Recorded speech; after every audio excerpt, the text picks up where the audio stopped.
सिद्धेभ्यः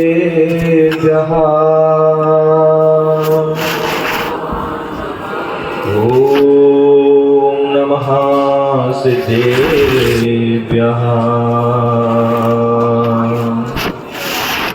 जय श्री ओम नमः सिद्धेभ्यः।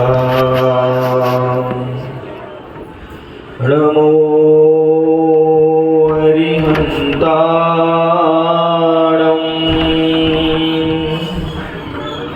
नमो सिद्धाणं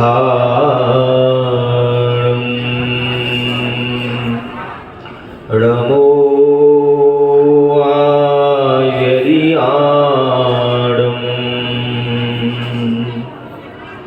नमो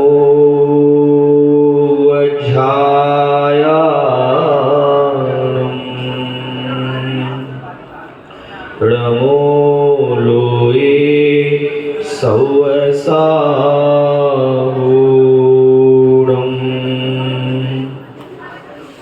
पापोदे में दुनिया मुझसे दूर हुई अति मुस्काई। पुण्योदय में मेरी आत्म सुख में संभल नहीं पाई, किंतु आपने सुख और दुख में मुझको जीना सिखलाया। अनंत उपकारी हितकारी विद्यासागर गुरुराया। अनंत उपकारी हितकारी विद्यासागर गुरुराया। जय बोलो कुंडलपुर के बड़े बाबा श्री आदिनाथ भगवान की, मूल नायक खजराट श्री चंद्र प्रभु भगवान की, संत श्रोमणी आचार्य भगवान गुरुवर श्री विद्यासागर जी महाराज की, परम पूज्य निर्यापक मुनि श्री 108 समता सागर जी महाराज की, परम पूज्य महासागर जी महाराज की पंच कल्याण प्रतिष्ठा महोत्सव की।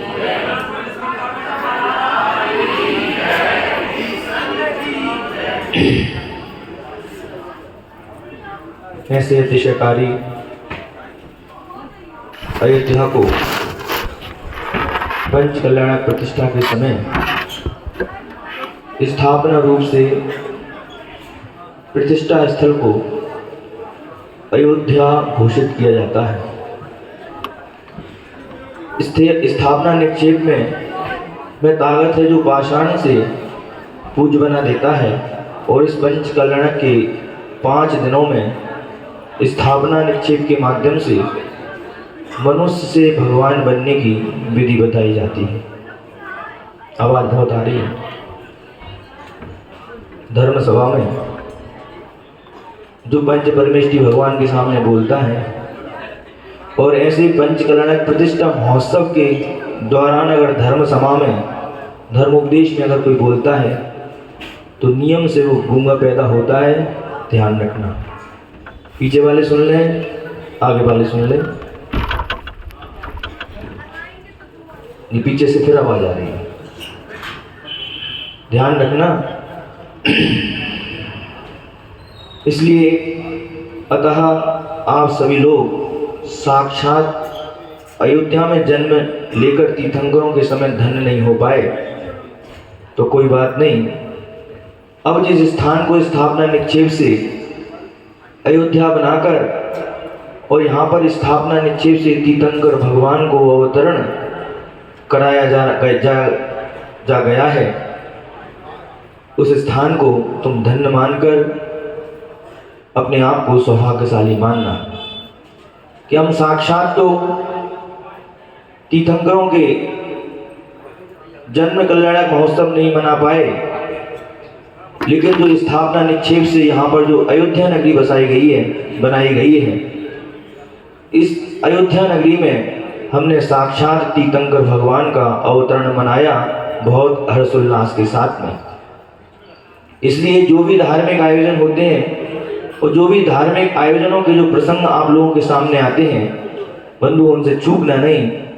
अरे ये व्यापार धंधे जिंदगी भर चलते रहते हैं, ये मोह माया तो नर से नारकीय बनाती है, लेकिन ये पंचकरण प्रतिष्ठा महोत्सव नर से नारायण, मानव से भगवान, पशु से परमेश्वर और पाषाण से भगवान बनाने की ये कला यहाँ विधि सिखाई जाती है।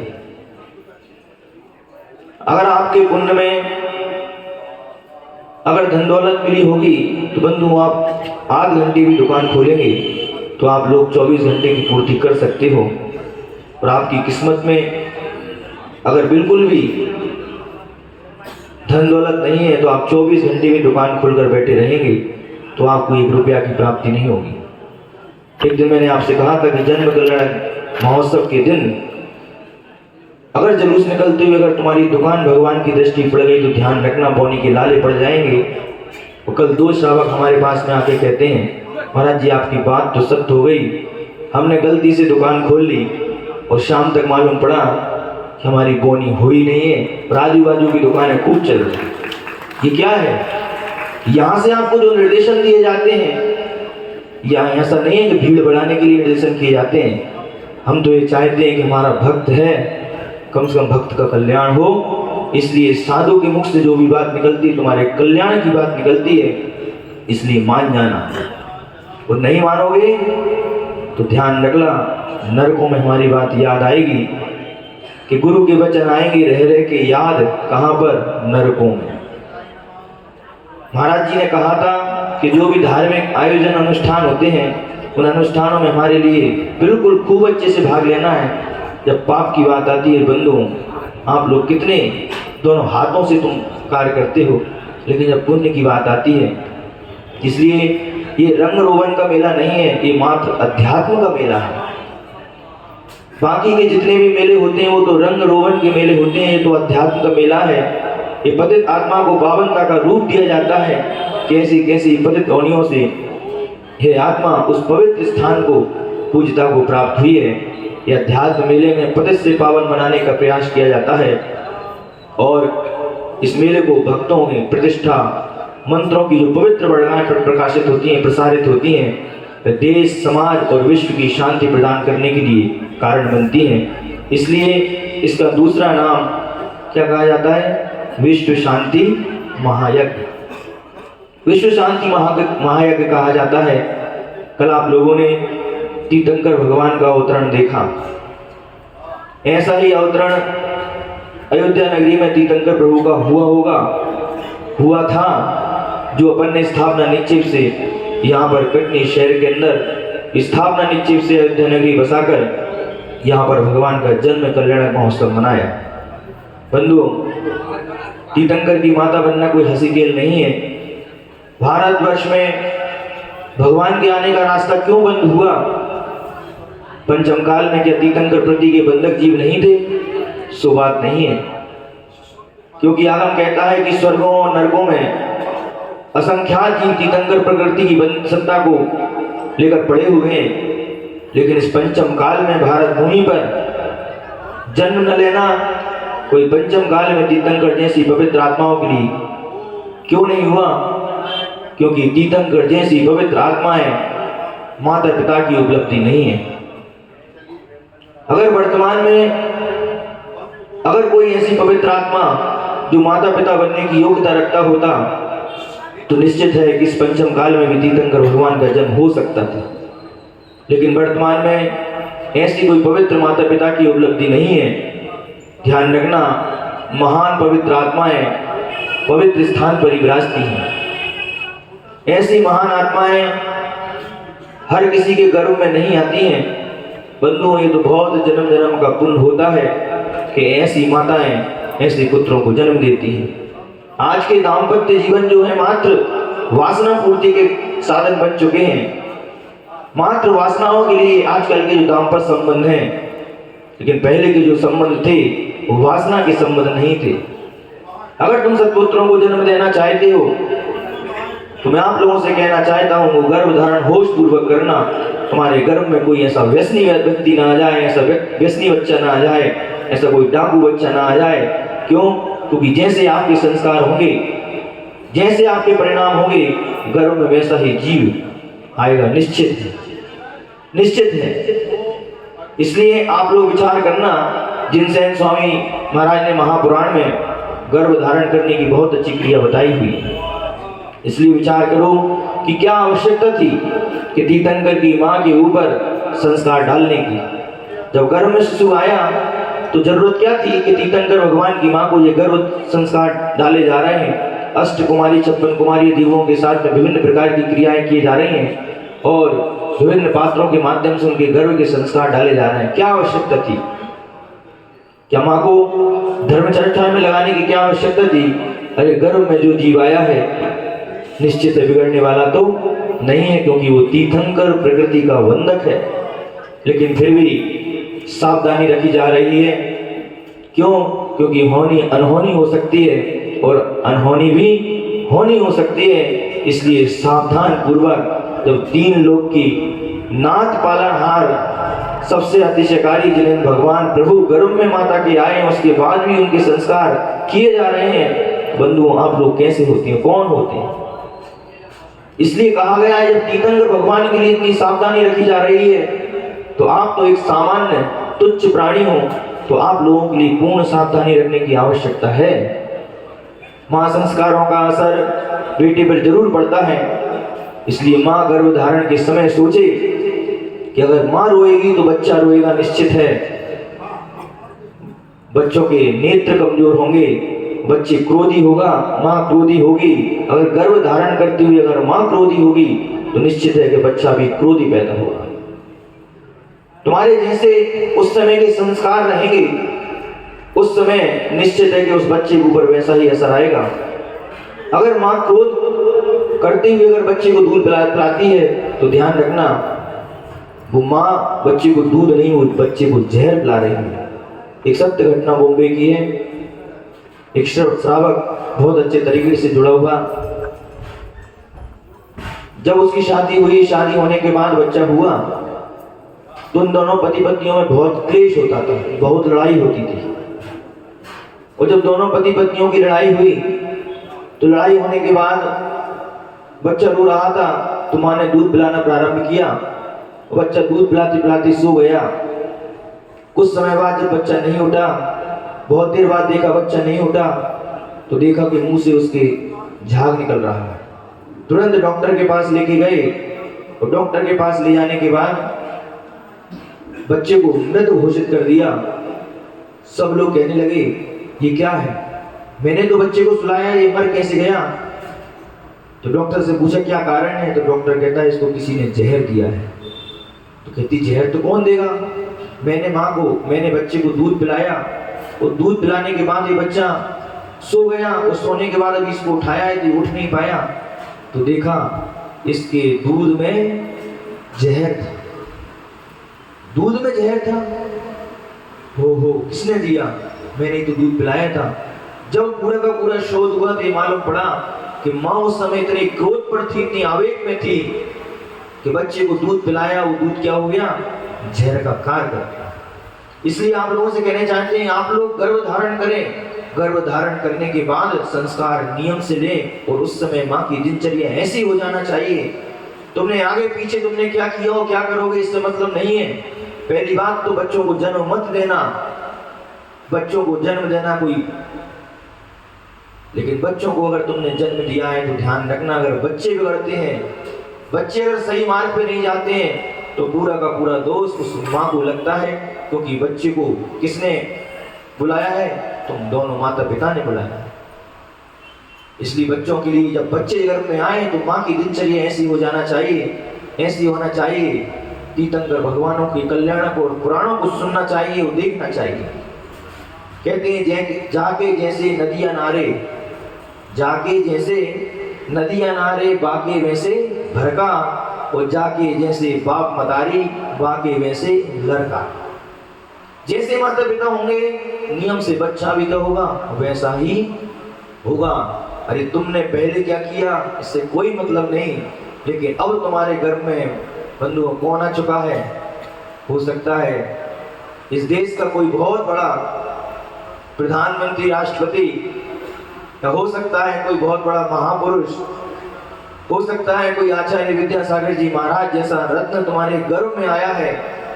अगर तुमने थोड़ी सी चूक कर ली बंधुओं, ध्यान रखना, तुम्हारी थोड़ी सी चूक से, सुभद्रा की थोड़ी सी चूक से अभिमन्यु को मरण को प्राप्त होना पड़ा। थोड़ी सी चूक थी।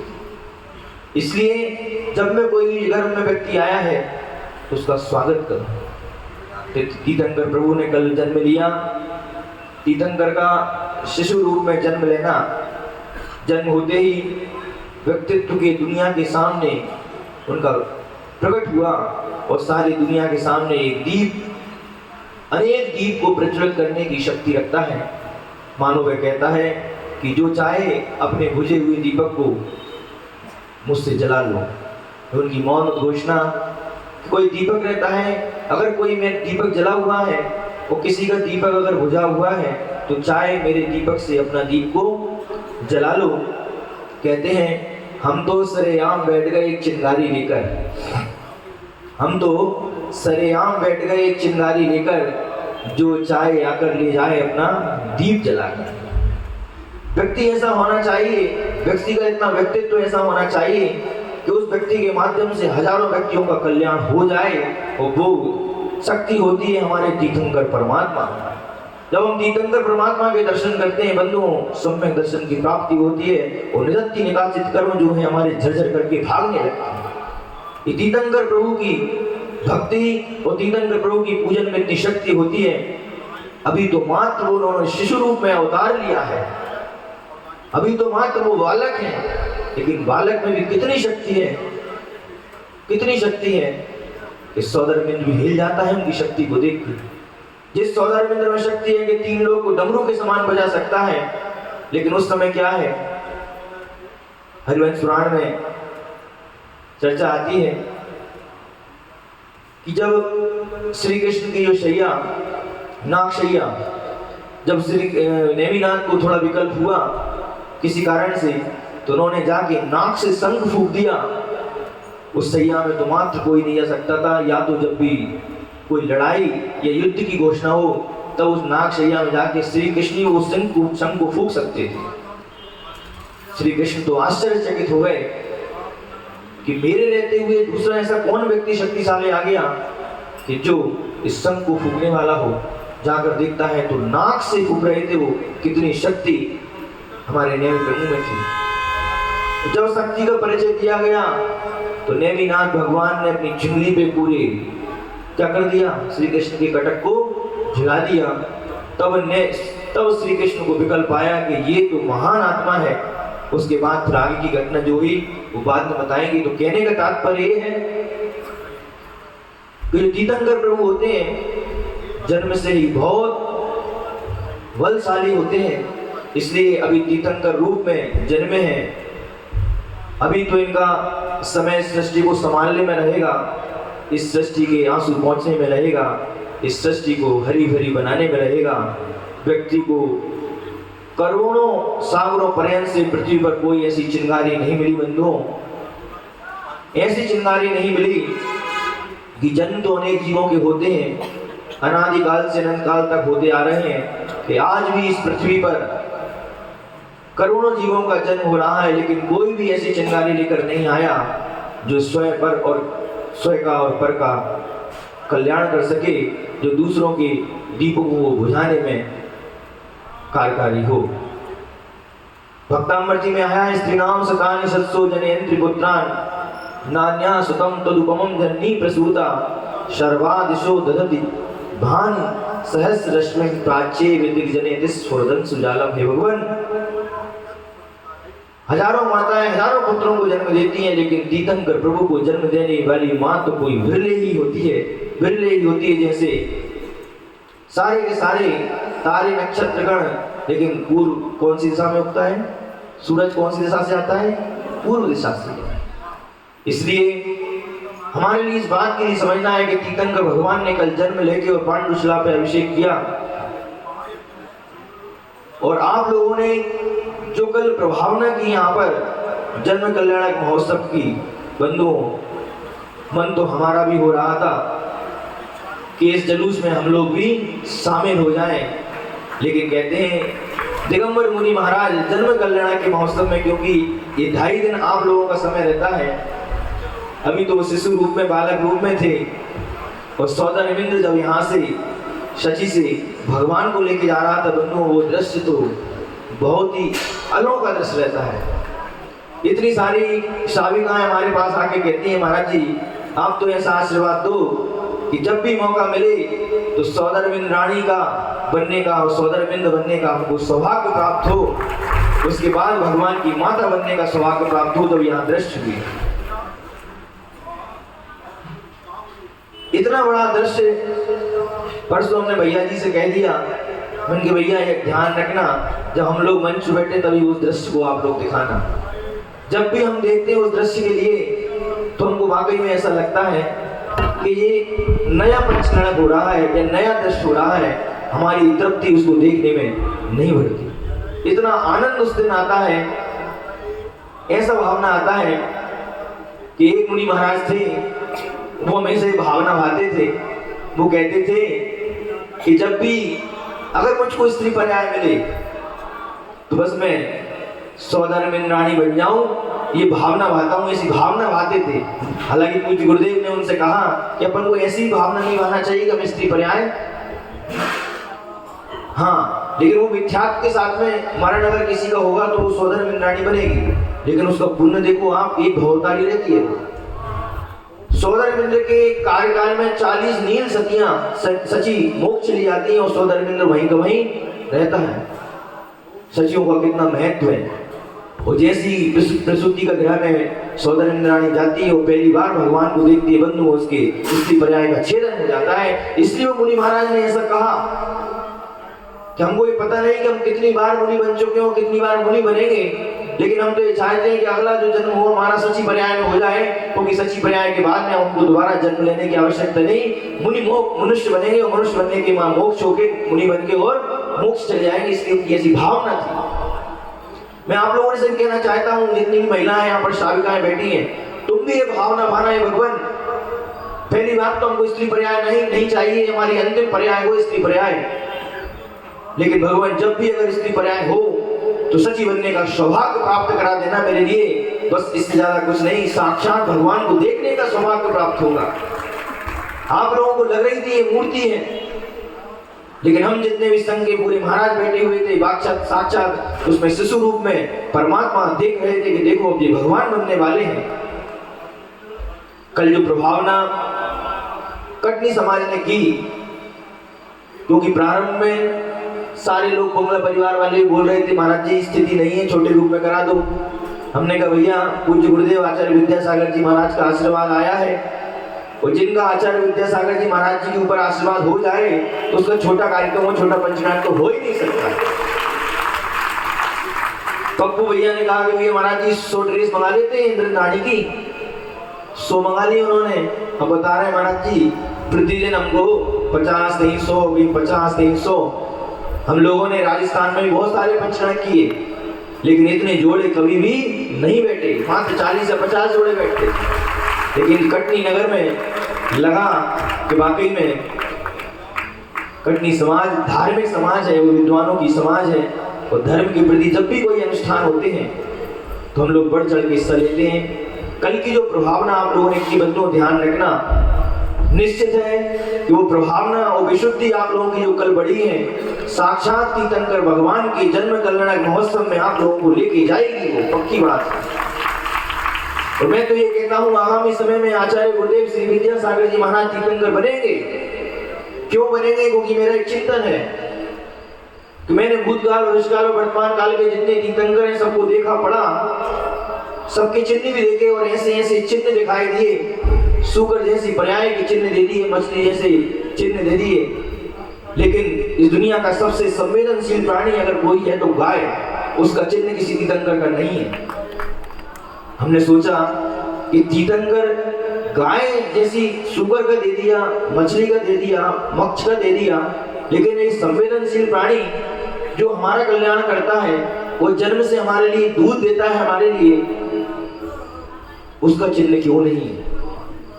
तो बाद में मेरे मन में विचार आया, हो सकता है कि केवली भगवान के ज्ञान में झलका हो कि वर्तमान में पंचम काल में एक ऐसा संत जन्म लेगा जो आगे चल के तीर्थंकर प्रगति का बंद करेगा। इसके लिए उनके लिए गाय का चिन्ह सुनिश्चित कर दिया। आगम की बात नहीं, ये मेरा चिंतन है, ये मेरा विचार है बंधुओं। क्यों? क्योंकि जो आदिनाथ भगवान की क्रियाएं थी, जो आदिनाथ भगवान ने षट कर्म का उपदेश दिया, तो कहते हैं, अभी हमने बताया ना, जाके जैसे नदियां नारे बाके वैसे भरका, और जाके जैसे बाप मदारी बाके वैसे लड़का। जब मैंने आदिनाथ भगवान को देखा तो मैंने कहा आदिनाथ भगवान की वंश को और आदिनाथ भगवान की कुल परंपरा को अगर कोई निभा रहा है तो आचार्य विद्यासागर जी महाराज हैं। इसलिए ओरिजिनल वंश के ओरिजिनल बेटे अगर कोई है तो हमारे आचार्य गुरुश्री विद्यासागर जी महाराज हैं। क्यों? क्योंकि ओरिजिनल बेटे कौन है? आदिनाथ भगवान। आदिनाथ भगवान के ओरिजिनल बेटे कौन है? आचार्य, बोलो तो सही, आचार्य विद्यासागर, तेज बोलो थोड़ा, कौन है वो? आदिनाथ भगवान के ओरिजिनल। क्यों? क्योंकि उन्होंने इस वंश की परंपरा को चलाया है। जो कार्य आचार्य श्री ने, जो आदिनाथ भगवान ने किया, वही तो कार्य हमारे आचार्य गुरु श्री विद्यासागर जी महाराज कर रहे हैं। लोगों को संवारने में लग रहे हैं, लोगों के आंसुओं को पहुंचने में लग रहे हैं, इतनी ऊंचाइयों पर प्राप्त पहुंचे हैं पूज्य गुरुदेव। लेकिन उनको मालूम है कि पंचम काल में मुक्ति नहीं है, वो तो निश्चित है कि अपना कल्याण करेंगे।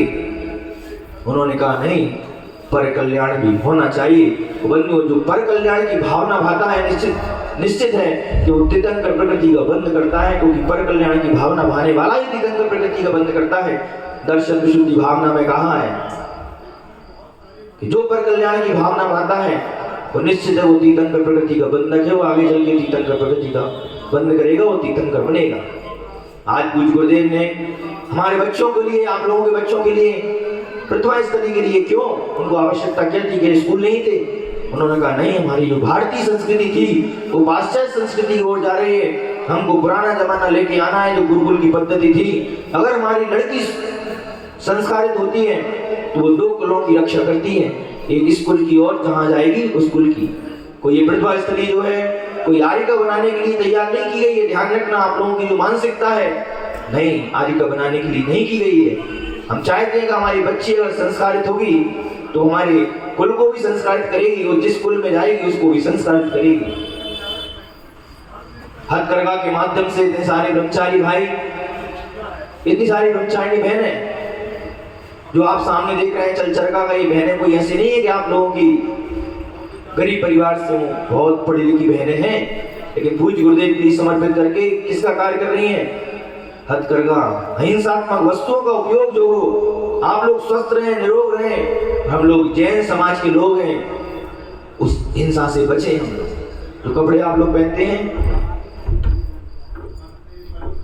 आप लोग जो बहनें जो हैं, तो ये बहनें जो हैं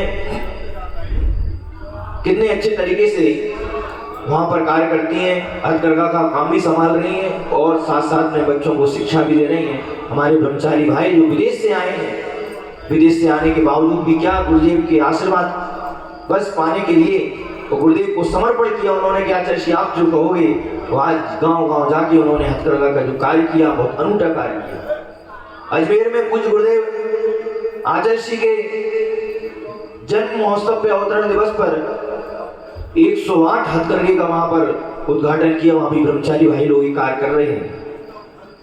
आप लोग ये हथकरघा के वस्त्र जो है, आहार दान, भगवान की पूजन कम से कम इन्हीं वस्त्रों में करना चाहिए। अरे जो आप लोग वस्त्र पहन के आते हैं वो तो हिंसा से बने होते हैं, मटन टेलो डाला जाता है, मछली का पाउडर उसमें डाला जाता है।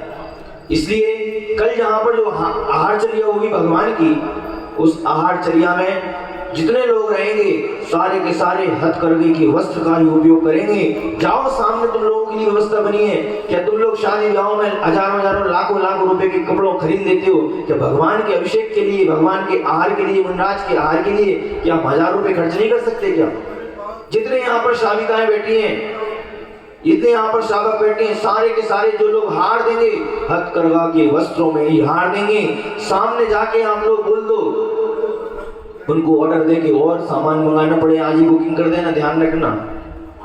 तो कल यहाँ पर भगवान की जो हार क्रिया दिखाई जाएगी बहनों, वो अनूठी हार क्रिया होगी, आप लोग देखना। इसलिए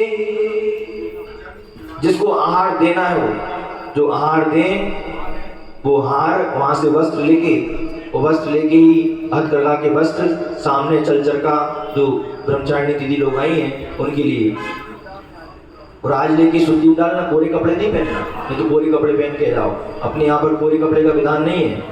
तो भैया जी है ना, आप सब लोग कह रहे हैं बहुत स्ट्रिक्ट हैं, वाकई में स्ट्रिक्ट हैं। क्यों? क्योंकि विधि विधान में अगर तुम लोगों के लिए अगर थोड़ा सा लूज कर देंगे तो सारा विधि विधान खराब हो जाएगा। क्योंकि आप लोग मानने वाले तो हो नहीं हो, और आप जितनी यहाँ से आप लोगों के लिए बताया जाता है उतनी ज़्यादा आप लोग अशुद्धि करते हो, उसका परिणाम, वो पूरा का पूरा परिणाम जो रहता है प्रतिष्ठाचार्य के ऊपर रहता है। इसलिए प्रतिष्ठाचार्य अपने विधि विधान के हिसाब से करते हैं और अपने मंत्र उच्चारण के माध्यम से इसको पवित्र बना के रखते हैं इस कार्यक्रम महोत्सव के लिए। इसलिए वस्त्रों का बहुत महत्व है। इसलिए आप लोगों को एक नई और बात बताते हैं कि आप लोगों के लिए भैया जी पूज आचार्य जी का आशीर्वाद लेके, और यहाँ पर जो विधि नायक भगवान है जिनको आज यहाँ दीक्षा दी जाएगी, उन दीक्षा के वस्त्र भी कहां से आए? डोंगरगढ़ से पूज आचार्य जी का आशीर्वाद लेके आए। उसके बाद ताली बजाना। भगवान के वस्त्र कितने के हैं?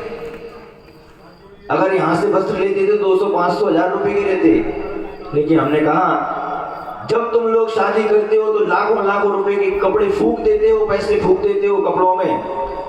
भगवान के वस्त्र भी आएंगे तो कोई छोटे मोटे नहीं आएंगे। अरे भगवान के वस्त्र तो कहां से आते हैं? सौदामिंद्र से आते हैं, स्वर्ग से आते हैं, सौदामिंद्र लेके आता है। तो जैसे वस्त्र आएंगे तो वस्त्र सस्ते नहीं होंगे। भगवान के विधि नायक के वस्त्र भी कितने के? 25,000 रुपए के जो विधि नायक भगवान के वस्त्र।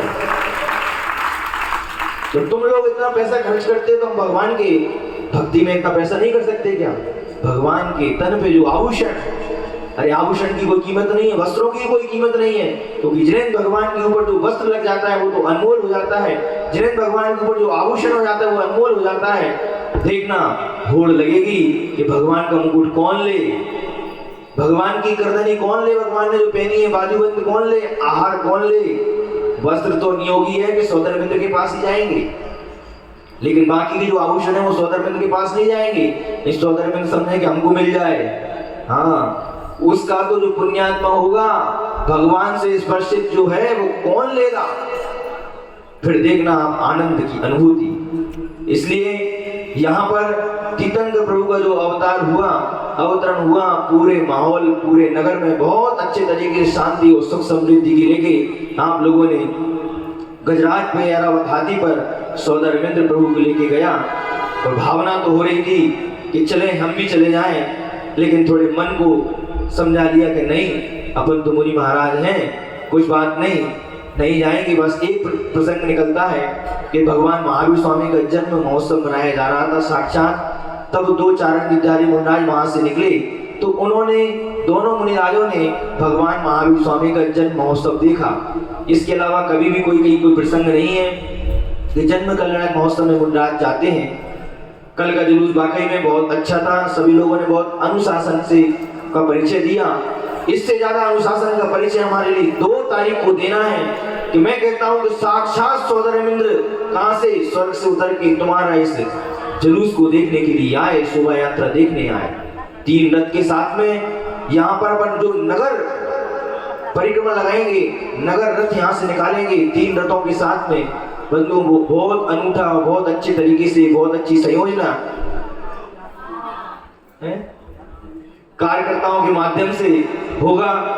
जैसा जो जहां से होगा, क्योंकि यहाँ से निकलेंगे तो एक परिक्रमा तो हमारी पांडाल की हो ही जाएगी। यहाँ से निकलेंगे तो एक परिक्रमा पांडाल की हुई, और जब लौट के आएंगे तो पूरी पांडाल की परिक्रमा होगी। पूरे यहाँ पर श्री जी विराजमान है, उनकी भी परिक्रमा हो जाएगी। और पूरे नगर रथ में ये रथ महोत्सव क्यों निकाला जाता है? ये पंचकर्णा का हिस्सा नहीं है, ध्यान रखना। पंचकर्णा तो हो जाएंगे कल मोक्ष करना पूरा, लेकिन ये क्या एक प्रभावना का एक बहुत बड़ा उदाहरण है। जब भरत चक्रवर्ती दिग्विजय यात्रा करके आता है तो ऐसे गजराजों के माध्यम से जिनेंद्र भगवान की पूरे नगर में परिक्रमा लगाई जाती है। रामचंद्र जी जब वनवास से वापस आए थे तब भी उनकी नगर रथ यात्रा निकाली गई थी। तो ये बहुत अच्छा प्रभावना का सम्यक दृष्टि के 8 अंगों में प्रभावना अंग का बहुत बड़ा निमित्त है। जो व्यक्ति प्रभावना अंग में